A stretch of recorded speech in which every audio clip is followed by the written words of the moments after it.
राम राम प्रिय विद्यार्थियों, स्वागत है आपका आज की वीडियो में। अगर दोस्तों आप इस चतुर्श्रेणी तय करें, चतुर्श्रेणी में आप अपना सिलेक्शन चाहते हैं तो ये वीडियो आपके लिए काफ़ी यूजफुल होगी। Rajasthan fourth grade, Rajasthan high court fourth grade के लिए हम काफ़ी महत्वपूर्ण क्लास लेकर आए। अगर आप भी फोर्थ ग्रेड में अपना सिलेक्शन चाहते हैं तो वीडियो को पूरा अंत तक देखें। अगर दोस्तों आप हमारे चैनल पर पहली बार आए, वीडियो को लाइक कर ले, चैनल को सब्सक्राइब कर ले, क्योंकि आपका एक सब्सक्राइब हमें बहुत ही मोटिवेट करता है। आपके सब्सक्राइब की हमें बहुत ही ज़रूरत है। तो चलते हैं आज के हमारे वीडियो पर। यह आज के वीडियो का पहला प्रश्न आपके सामने। दोस्तों आपको साथ में कमेंट भी करते चलना है कि कौन से प्रश्न का आंसर कौन सा होगा। कृष्ण प्रतिहार राजा के काल में ग्वालियर प्रशस्ति की रचना हुई। मीर भोज के काल में, महिपाल प्रथम के काल में, महिपाल द्वितीय के काल में, महेंद्रपाल प्रथम के काल में।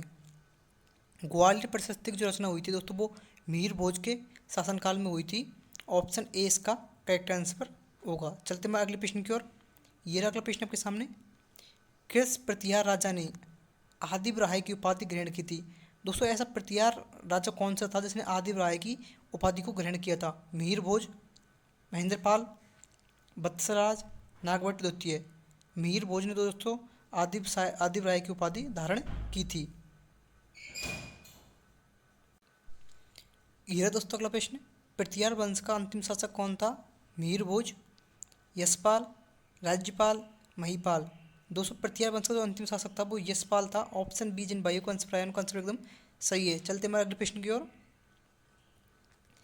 दोस्तों ये प्रश्न राजस्थान के प्रतियोगी परीक्षाओं में काफ़ी बार पूछा गया है, तो ये प्रश्न आप जरूर याद करें कि अजमेर शहर की स्थापना किसने की थी। पृथ्वीराज तृतीय ने, अर्णोराज ने, अजय राज ने, बिग्रराज ने। जल्दी जल्दी से भाई इस प्रश्न का आंसर कमेंट करके बताएं कि अजमेर शहर जो है उसकी स्थापना कौन से शासक के द्वारा की गई थी। दोस्तों सभी भाई कमेंट करें, आप एक कमेंट का हमें इंतजार है। देखते हैं आज ये इस प्रश्न को कितने भाई बहन सही करते हैं और कितने गलत करते हैं। उम्मीद है दोस्तों आप लोग कमेंट कर दिया होगा। जिन भाइयों का आंसर अजय राज आया उनका आंसर सही दिया दोस्तों। अजय राज ने जो है अजय राज ने जो अजमेर शहर की स्थापना की थी, तब इनका नाम अजमेर रखा गया। चांद बरदाई किस शासक का राज कवि था। महाराणा कुंभा का, जयत सिंह का, पृथ्वीराज तृतीय का, महाराणा लाखा का। दोस्तों ये जो है पृथ्वीराज तृतीय का दरबारी कवि था, राज कवि था। ऑप्शन सी इसका करेक्ट आंसर होगा। चलते हैं अगले प्रश्न पर।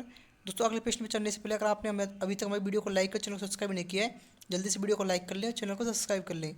ये रहा अगला प्रश्न। मोहम्मद शाही के नेतृत्व में मंगोल विद्रोहियों ने किसके पास शरण ली थी। रतन सिंह के पास, कानड़ देव के पास, शीतल देव के पास, या फिर राणा हम्बीर के पास।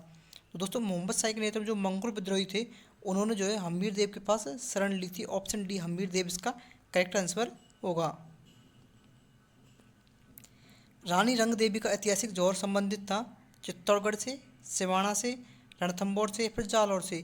दोस्तों रणथंभौर से जो है रानी रंग देवी का ऐतिहासिक जोर संबंधित था।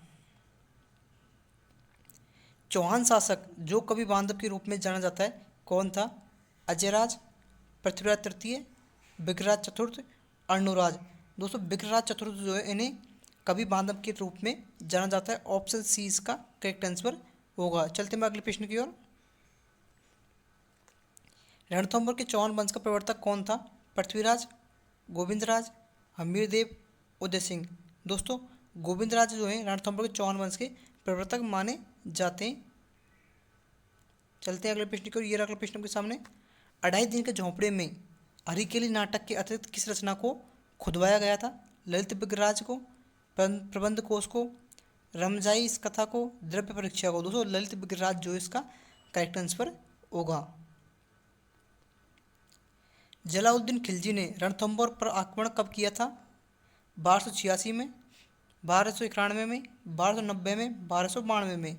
बताएं दोस्तों जलाउद्दीन खिलजी के बारे में पूछा गया, रणथंभौर पर आक्रमण कब किया था।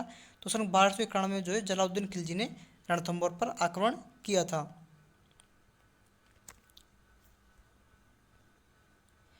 यह दोस्तों अगले प्रश्न के सामने। तराइन का पहला युद्ध कब लड़ा गया था। 1194 में, 1191 में, 1192 में, या फिर 1193 में। दोस्तों आपसे तराइन का प्रथम युद्ध के बारे में पूछा गया तो 1191 में जो है तराइन का प्रथम युद्ध लड़ा गया था। और दोस्तों आप मुझे कमेंट करके ये बताएं कि तराइन का जो द्वितीय युद्ध है वो कब लड़ा गया था। जल्दी जल्दी सब भाई कमेंट करें कि तराइन का द्वितीय युद्ध कब लड़ा गया था। उम्मीद है दोस्तों आपका आंसर आ गया होगा। तराइन का द्वितीय युद्ध जो है 1192 में लड़ा गया था। 1192 में जिन भाइयों का आंसर आया उनका आंसर एकदम सही है।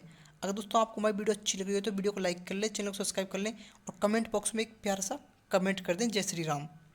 रणथंभौर के चौहान राजवंश के संस्थापक थे गोविंदराज, बल्हण, वीर नारायण, प्रलहण। दोस्तों रणथंभौर के चौहान वंश के जो संस्थापक माने जाते हैं वो गोविंदराज को माना जाता है। ऑप्शन ए गोविंदराज जो इसका करेक्ट आंसर होगा। चलते हैं अगले प्रश्न की ओर। यह दोस्तों अगला प्रश्न आपके सामने, कुमारपाल चालुक्यों से नाडोल, चित्तौड़ व जालौर को किस चौहान राजा ने जीता था? अर्णोराज ने, अजयराज ने, विग्रहराज तृतीय ने, विग्रहराज चतुर्थ ने। विग्रहराज चतुर्थ जो दोस्तों कुमारपाल चालुक्य से सुने नाडोल, चित्तौड़ व जालौर तीनों को चौहान राजा ने जीता था। विग्रहराज चतुर्थ इसका करेक्ट आंसर होगा। ये चौहान वंशीय शासक था। यह दोस्तों अगला प्रश्न, दिल्ली के तोमरों को पराजित करने वाला चौहान का शासक कौन था? दुर्लभराज तृतीय, विग्रहराज द्वितीय, अर्णोराज, विग्रहराज चतुर्थ। दिल्ली के तोमरों को जो पराजित करने वाला चौहान वंशीय शासक था दोस्तों वो विग्रहराज चतुर्थ था। अब इनके बारे में आज हमने काफ़ी प्रश्न हल किए, तो विग्रहराज चतुर्थ को आपको जरूर याद रखना है। आज विग्रहराज चतुर्थ से संबंधित काफ़ी प्रश्न हमने आपको हल करवाए हैं। यह दोस्तों अगला प्रश्न है, प्राचीन वैदिक यज्ञ अर्थात अश्वमेध यज्ञ करने वाला अंतिम हिंदू शासक कौन था? सवाई जयसिंह, मिर्जा राजा जयसिंह, मानसिंह, महाराणा प्रताप। दोस्तों सवाई जयसिंह जो है प्राचीन वैदिक यज्ञ अश्वमेध यज्ञ करने वाला अंतिम हिंदू शासक था। अकबर ने किस जयपुर नरेश को फरजत की उपाधि प्रदान की थी? बताए दोस्तों जयपुर का ऐसा कौन सा शासक था जिसको अकबर के द्वारा फरजत की उपाधि दी गई थी? राजा प्रताप सिंह, राजा भगवंत सिंह, राजा मान सिंह, राजा जयसिंह। दोस्तों राजा मान सिंह को जो है अकबर के द्वारा फरजत की उपाधि प्रदान की गई थी। तुंगा का युद्ध किस वर्ष लड़ा गया? 1773 में, 1787 में, 1789 में, 1790 में। दोस्तों सन 1787 में जो है तुंगा का युद्ध लड़ा गया था। ऑप्शन 20 का करेक्ट आंसर होगा। दोस्तों आज की वीडियो को हम यहीं पर समाप्त करते हैं। अगर आपको हमारी वीडियो अच्छी लगी वीडियो को लाइक करें, चैनल को सब्सक्राइब करें, तो अपने दोस्तों के साथ शेयर करें, क्योंकि दोस्तों आपका एक लाइक और एक सब्सक्राइब हमें काफ़ी मोटिवेट करना है। हम आपके लिए और अच्छी महत्वपूर्ण क्लास उससे लेकर आएंगे। और दोस्तों आज की क्लास में हम लोग जो भी प्रश्न हल करवाएं वो परीक्षा दृष्टि का भी महत्वपूर्ण प्रश्न है, जो पिछली परीक्षा में पूछे गए प्रश्न ही हमने आपको हल करवाएं। क्योंकि राजस्थान में जो अधिकतर प्रश्न पूछे जाते हैं वो पिछली परीक्षा से ही प्रश्न पूछे जाते हैं। तो आपको लास्ट के पेपर अधिकतर सभी देखेंगे 2024 और 2025 में अब तक जो परीक्षाएं आयोजित हुई हैं सभी के पेपर आपको देखने और प्रश्नों को हल करना है, क्योंकि उनमें से ही अधिकतर प्रश्न पूछे जाएंगे। कुछ प्रतिशत प्रश्न ही राजस्थान सरकार के द्वारा नए बनाए जाते हैं, अधिकतर पिछली परीक्षा के प्रश्न ही पूछे जाते हैं। तो आपको पिछली परीक्षा के प्रश्नों पर जरूर ध्यान रखना है। आज की वीडियो को हम यहीं पर समाप्त करते हैं। जल्दी से लाइक और सब्सक्राइब कर ले। धन्यवाद। राम राम।